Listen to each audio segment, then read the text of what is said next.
Welcome to the Americas Table, hosted by the Georgetown Americas Institute. I'm Mooney Jensen, here to talk to leaders from the region who have transformed their vision into reality. And today's guest is Antonio Caño. Antonio is former editor-in-chief of El País newspaper and founding editor of El País América, a reference for Spanish-language journalism across the globe.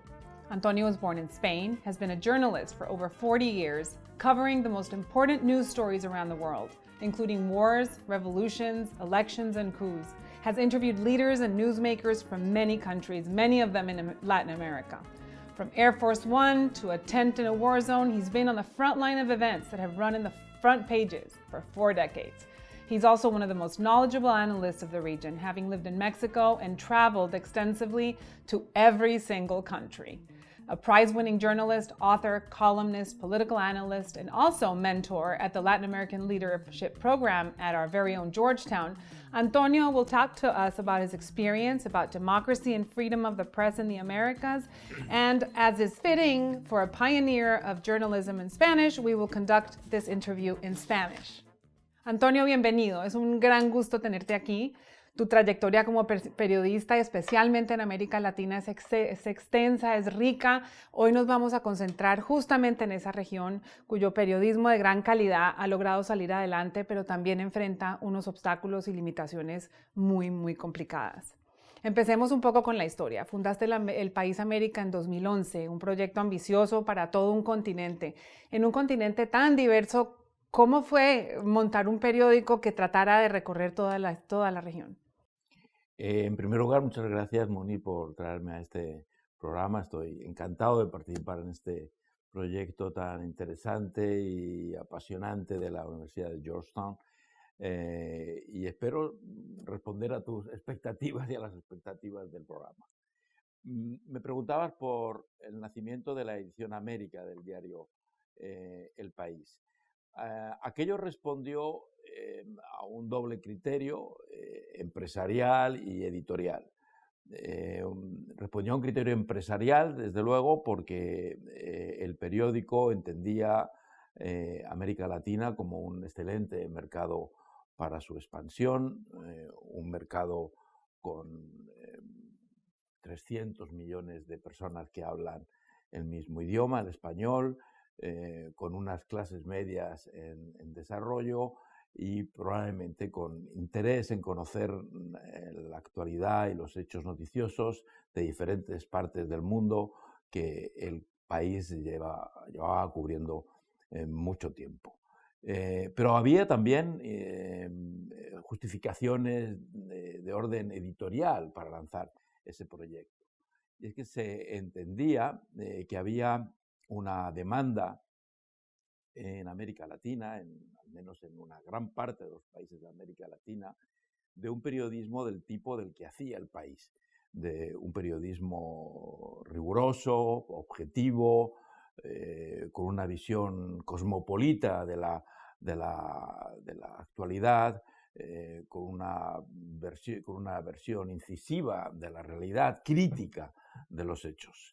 Y creíamos que había una necesidad de ese periodismo, no porque ese periodismo no existiera ya en América Latina, sino porque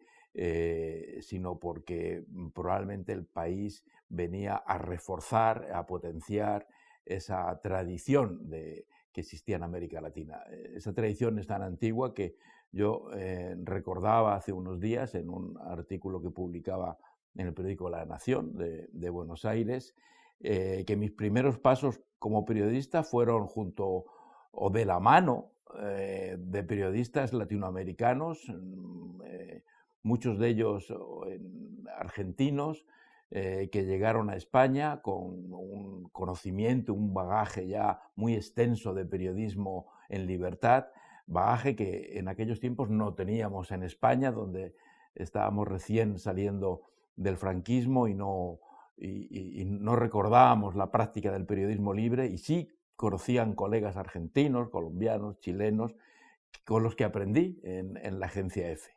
Por tanto, la edición América no más pretendía sumarse a esa tradición de periodismo independiente, de periodismo de periodismo libre y de periodismo que contribuyera en algunos países, como en México en particular, a llenar huecos que quedaban. En México la prensa ha estado durante mucho tiempo muy sometida al poder político, muy sometida al control de los poderes de diverso género, y nos parecía, y la experiencia demostró, que efectivamente había un hueco en el que el periodismo del país podía entrar, bien sea como en México para rellenar huecos que había en la cobertura informativa, como en Argentina, en Colombia, en Chile, a sumarse a tradiciones de periodismo independiente que ya existían, como digo, o en el caso de Brasil. Es muy interesante el caso de Brasil, donde el papel del país fue principalmente,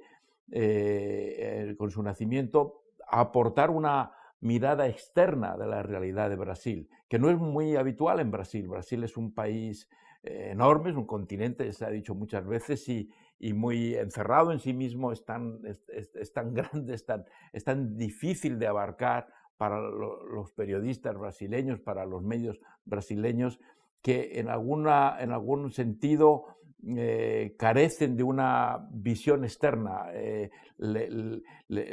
Resulta muy interesante y una gran contribución para Brasil que alguien les diga cómo se les ve desde el exterior.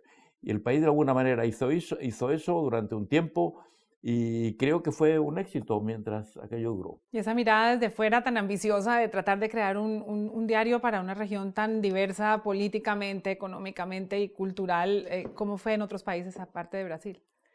Pues, como te decía, quizá el mayor éxito fue en México, y probablemente porque la experiencia demostró que la demanda era mayor en México. En México, la prensa mexicana había estado muy sometida al poder durante muchos años. El gobierno mexicano centraliza el control del reparto de la industria del papel en México, y distribuye el papel de acuerdo a sus propios criterios, y en ocasiones esos criterios no son estrictamente profesionales, digamos, ¿no? Entonces, en México el país abrió espacios que estaban cerrados, abrió espacios de libertad que, si no estaban del todo cerrados, para ser exacto, estaban semiabiertos, o que la prensa mexicana utilizaba esos resquicios de libertad de una manera prudente, habilidosa, pero insuficiente. Nosotros, al ser un periódico en última instancia extranjero, cuya propiedad y cuya responsabilidad editorial estaba fuera de México, estábamos desde luego mucho más lejos del alcance de las presiones políticas y de la intimidación que se podía ejercer sobre los periódicos mexicanos. En otros países, como es el caso de Colombia, el papel del país fue muy de complemento. Trabajábamos mucho con periódicos y periodistas locales, y tratábamos de cubrir aquello que la prensa colombiana no era capaz de cubrir. Por ejemplo, acontecimientos internacionales. Uno de los asuntos en los que la prensa latinoamericana, los medios de comunicación en general latinoamericanos, son más débiles, es en la cobertura de información extranjera. O bien tienen pocos corresponsales en el exterior, o bien no han educado a sus públicos para desarrollar un gran hábito de consumo de información exterior, que suele estar cubierta por agencias o por periodistas que cubren la información en condiciones no estrictamente profesionales o no con plena dedicación. Y en algunos países donde sí hay buenos medios, como Colombia, como Argentina, el país hizo un gran papel en la cobertura de información internacional, que puso al alcance de los lectores, y que permitió complementar una información que, como decía, resulta en general escasa en los medios locales. Es una región que ha estado azotada por amenazas a la libertad de prensa desde todos los flancos, desde el punto de vista empresarial, político, la pura violencia, la autocensura. ¿Cómo se cuenta la verdad en esas condiciones? Pues es difícil. En primer lugar, con valor. Para cubrir información en algunos lugares de América Latina se necesita, en primer lugar, coraje, estado de ánimo. En México, en lo que va de año, quiero decir, en los primeros meses de 2022, cuando grabamos este programa, ya hay 5 periodistas asesinados en México, todos ellos asesinatos vinculados con la actividad que esos periodistas cubrían. Quiero decir que se requiere, y si no es poner en peligro tu vida, en muchas ocasiones y en otros países pones en peligro tu hacienda, tu familia, tu prestigio, tu trabajo. Con lo cual todavía en muchas partes de América Latina se requieren agallas para dedicarse a la profesión. En otras ocasiones mucha convicción, porque los periodistas tienen que lidiar con salarios bajos, condiciones de trabajo precarias, escaso reconocimiento social. Y quiero referirme a estos problemas porque sin esto todo lo demás es romanticismo. No se puede pedir que un periodista busque la verdad sin tener las mínimas garantías, primero de supervivencia, después de estabilidad económica, de calidad básica de vida. Y una de las cosas que, hablando de la situación de la libertad de prensa en América Latina, hay que mencionar sin duda es esta, las amenazas a la vida y las amenazas para la integridad profesional y física de los periodistas. Hiciste periodismo en épocas de dictadura, de grandes episodios de violencia en distintos países de la región, pero ahora parece haber un retroceso de la democracia en general y se están instalando en país por país los extremos. ¿Cómo se compara la restricción a la prensa en este momento y en momentos que fueron quizás más dramáticos en términos de la ausencia de democracia? Pero los periodistas en América Latina, si algo han aprendido es a luchar contra los elementos y a sobrevivir en condiciones muy adversas.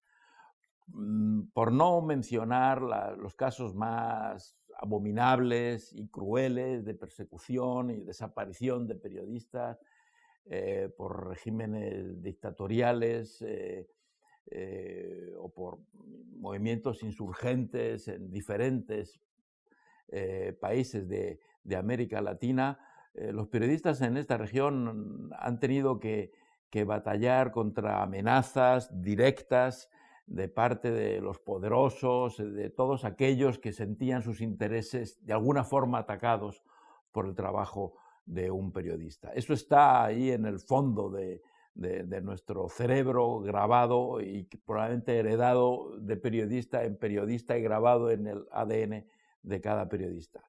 En los últimos años lo que hemos aprendido es que otro tipo de gobiernos, de regímenes no formalmente dictatoriales, pero populistas y liberales, que no conciben la democracia y por supuesto no conciben la libertad de prensa como un requisito imprescindible de la democracia, pues generan otro tipo de amenaza. Hemos conocido casos constantes en Venezuela de cierre de medios de comunicación, de intimidación a periodistas. Más recientemente hemos conocido los casos en Nicaragua, donde Daniel Ortega ha perseguido a sus opositores políticos y entre ellos a periodistas. Carlos Fernando Chamorro, el director de un periódico digital que se llama El Confidencial, ha tenido que salir al exilio, y ahora El Confidencial, que era un medio influyente y un medio muy profesionalmente escrito, se tiene que editar desde Costa Rica porque no hay condiciones para hacerlo en Nicaragua. En Argentina, hace muy poco, el presidente se hacía eco de un mensaje de Twitter en el que se acusaba a la prensa de ser una vergüenza nacional. Y en México hemos visto numerosos casos por parte del gobierno mexicano de acoso, intimidación a periodistas. Uno francamente horroroso, ocurrido muy recientemente, un periodista de nombre Carlos Loret, un prestigioso periodista a quien el presidente denunció y señaló en público como un enemigo y desvelando incluso documentos reservados, documentos que solo están al alcance del presidente y que son confidenciales. Con lo cual, lo que está ocurriendo últimamente es que regímenes formalmente democráticos también están demostrando una conducta autoritaria que se refleja en ataques a los medios de comunicación, en ataques a la libertad de prensa, siendo probablemente conscientes de que una vez que se limita, una vez que se restringe la libertad de prensa, que es una base esencial de un régimen democrático y de una democracia liberal, una vez que se restringe, decía, la libertad de prensa, lo que cae inmediatamente a continuación es la propia democracia. Y se está amenazando desde la democracia misma al periodismo. Los periódicos, las cabeceras en América Latina han sido emblemáticas y quizás han durado un poco más que las del resto del mundo. Siguen viviendo y por otro lado, ¿cómo enfrentarse a las redes sociales, a las mentiras, a la información falsa? Bueno, eso es uno de los grandes retos. Me parece una formulación muy interesante porque estábamos hablando hasta ahora de la libertad de expresión y de la libertad un poco en abstracto, ¿no? Y conviene recordar la realidad concreta de que hoy muchas de esas grandes cabeceras de América Latina están amenazadas, además de por las presiones políticas, por las presiones económicas, es decir, por la debilidad de la industria de la prensa. América Latina, como recordabas, efectivamente se ha caracterizado por tener emblemáticas cabeceras centenarias, muchas de ellas. Yo mencionaba antes una para la que escribo, que es La Nación, pero en tu país, Colombia, hay también algunas cabeceras muy emblemáticas. El Tiempo, El Espectador lo son. Y todas ellas, como esto no es una excepcionalidad en América Latina, todas ellas, como prácticamente todas las grandes cabeceras de periódicos del mundo, se encuentran amenazados por la crisis de una industria que para la que no acabamos de encontrar una solución, desgraciadamente. Hoy el negocio de la prensa es un negocio ruinoso, con un futuro muy comprometido. Y desde luego, sin empresas periodísticas fuertes, es imposible que los periodistas hagan frente a las presiones políticas. Solamente empresas periodísticas fuertes que sean capaces de obtener beneficios, que sean capaces de hacer rentables sus negocios, se puede ofrecer resistencia al poder. El poder siempre va a tratar de intimidar a los periodistas, siempre va a tratar de coartar la libertad de prensa.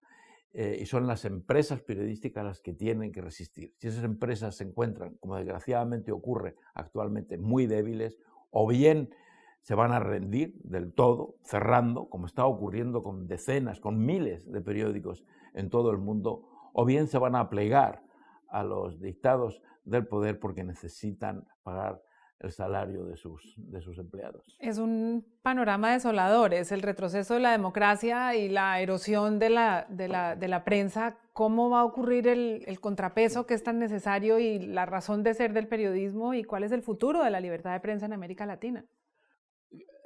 Podemos mirarlo país por país. Bueno, como decías, es una doble amenaza.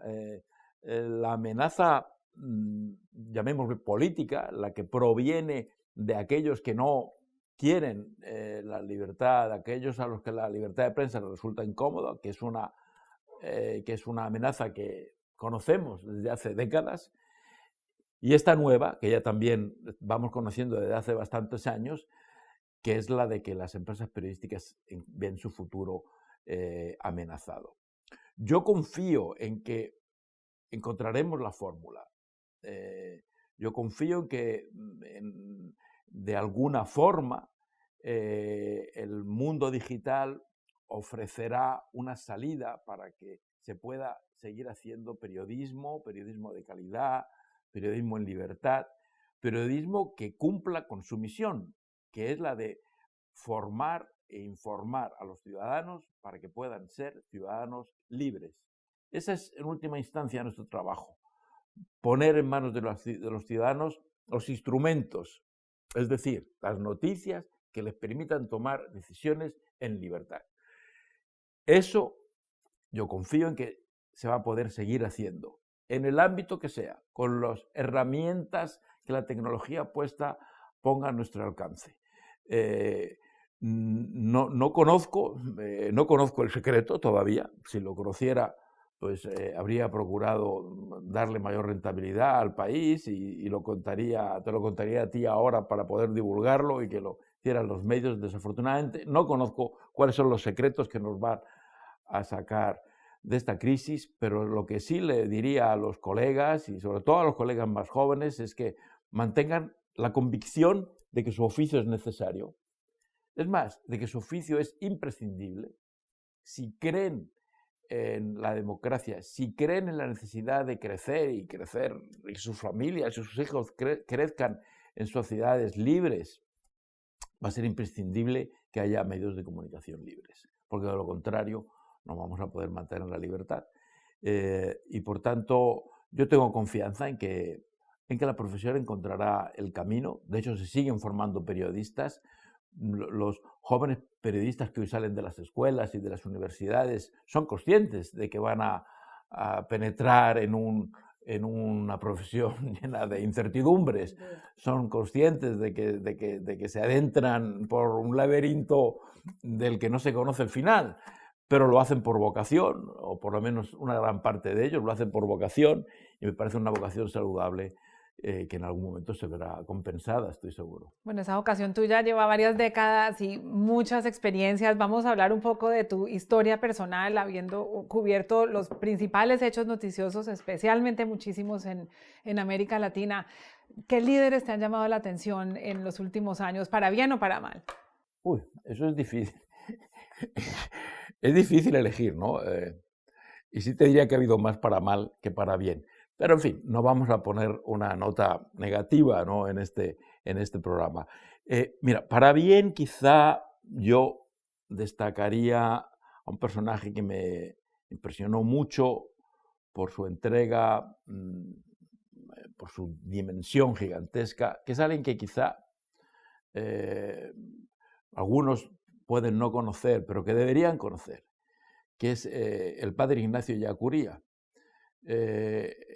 Ellacuría es un español, un sacerdote, era un sacerdote español que vivía muchos años en El Salvador, era ya salvadoreño de nacionalidad, fue rector de la Universidad Centroamericana, que tiene su sede en San Salvador, tiene todavía su sede en San Salvador, y que fue asesinado en 1989 por los militares en el punto más álgido de la guerra civil en El Salvador. Yo estaba en El Salvador en aquel momento, me tocó cubrir su asesinato y todavía tengo en mi mente las escenas de la llegada en la madrugada al patio de la Universidad Centroamericana, donde estaba el cadáver del padre Ellacuría, un mártir, un héroe, alguien de una calidad humana sobrenatural y, como decía, de una talla personal realmente impactante. Yo lo conocí en vida, lo traté mucho cuando visitaba Centroamérica, cuando visitaba El Salvador, y su muerte, aparte de que me impresionó personalmente mucho, me agrandó, me generó una visión nueva de la realidad y de los acontecimientos, y por eso quiero mencionarlo. No es que menciono al padre Ellacuría, no porque no haya habido también políticos que me han llamado la atención por su honestidad, como Ricardo Lagos, me viene ahora a la memoria, un expresidente de Chile, un hombre, una enorme visión de esos dirigentes que son capaces de señalarle a su país un destino y unificar a un país con una meta. No hay muchos. Una entrevista que sea memorable, la favorita. Mira, una entrevista que me llamó mucho la atención, después de haber recorrido prácticamente todo el mundo, probablemente una entrevista que me marcó mucho la hice finalmente en Madrid, que fue a Felipe González.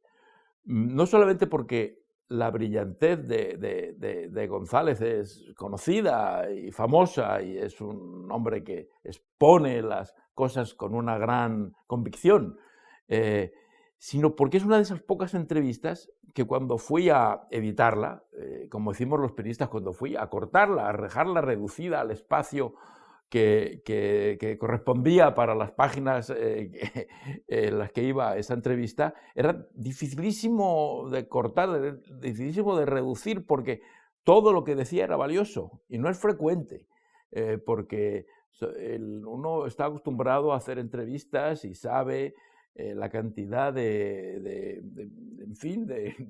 palabras innecesarias que se dicen, o la cantidad de fórmulas retóricas que utilizan los políticos para evitar ir a lo concreto o para evitar decir la verdad. Esta es una entrevista que me impresionó mucho porque era toda llena de mensajes, toda llena de buenas ideas. Algunas ideas incluso me sirvieron a mí después en mi trabajo periodístico y en mi función, sobre todo como director del País, porque muchas tenían que ver con acontecimientos políticos españoles. Y me marcaron también, de alguna forma, recuerdo una entrevista al general Noriega de Panamá, que era un personaje, en fin, bueno, no es bueno tampoco utilizar adjetivos demasiado descalificativos de personas que ni siquiera están ya con nosotros, ya murió, ya pagó con prisión todo lo que hiciera, pero fue un acontecimiento aquel que me marcó mucho y la relación con él fue muy impactante. Yo tuve que salir, tuve que refugiarme en la Embajada de España en Panamá después de la entrevista con el general Noriega y tuve que ser escoltado hasta el aeropuerto para salir del país porque no le gustó lo que yo escribí, ¿no? Pero de alguna forma me influye. Quiero decir que también hay personajes que no son ejemplares y que de alguna forma tienen impacto en tu carrera. Bueno, tampoco la vamos a cortar esta entrevista, pero tengo un par de preguntas más, Antonio. Como director del País, y esto es una serie sobre liderazgo, estabas a cargo de una gran redacción y de una cantidad de corresponsalías. ¿Qué lecciones aprendiste sobre liderazgo o ejerciste como líder en ese momento? Tú sabes que cuando yo mismo me abochorno un poco de que me llames líder, porque soy un periodista y yo, los periodistas escribimos sobre los líderes, no somos nosotros los líderes. Pero bueno, digamos que en el papel de director del país, pues sí, me correspondía, digamos, ejercer de cabeza, en última instancia, es lo que significa la palabra líder, de un grupo de gente muy valiosa. Mira, no sé si aprendí, yo me metí en muchos líos como director del País, con lo cual no sé si soy el mejor ejemplo de liderazgo, más que en este sentido, en el sentido de que yo asumí la responsabilidad de todo, y creo que eso debe hacer alguien que dirige algo, asumir la responsabilidad de todo y compartir los éxitos. Yo cuando me nombraron director del País, siempre hubo una idea rondando en mi cabeza, que es algo que había leído no sé dónde, que es, si en algún momento te sientes más listo que tu equipo de colaboradores, quiere decir que no has elegido los buenos colaboradores. Y siempre me manejé con ese criterio. Y siempre tuve gente que a día de hoy considero mucho más valiosos, mucho más listos y que les ha ido mucho mejor en la vida que yo. Cuéntanos de un proyecto en el que estás trabajando en este momento, un libro de todas estas historias. Bueno, es un proyecto todavía incipiente, estoy escribiendo y bueno, después de contarle todas estas batallas a algunos amigos, pues me convencieron que era mejor ponerlo todo esto reunido en unas páginas y editarlo. La idea le pareció interesante a una editorial y en eso estoy. Voy a tratar de ver cómo utilizo, que es en realidad la idea del libro, cómo utilizo mis propias experiencias para generar un debate sobre el pasado, el presente y el futuro del periodismo. Esa es la idea de fondo. Yo no quiero hacer una autobiografía al uso, sino, como te digo, recomponer episodios de mi actividad pasada para hablar del futuro y para hablar del presente del periodismo. Pues mucha suerte, lo esperaremos con muchísima ilusión y gracias por estar con nosotros en The America's Table. Muchas gracias.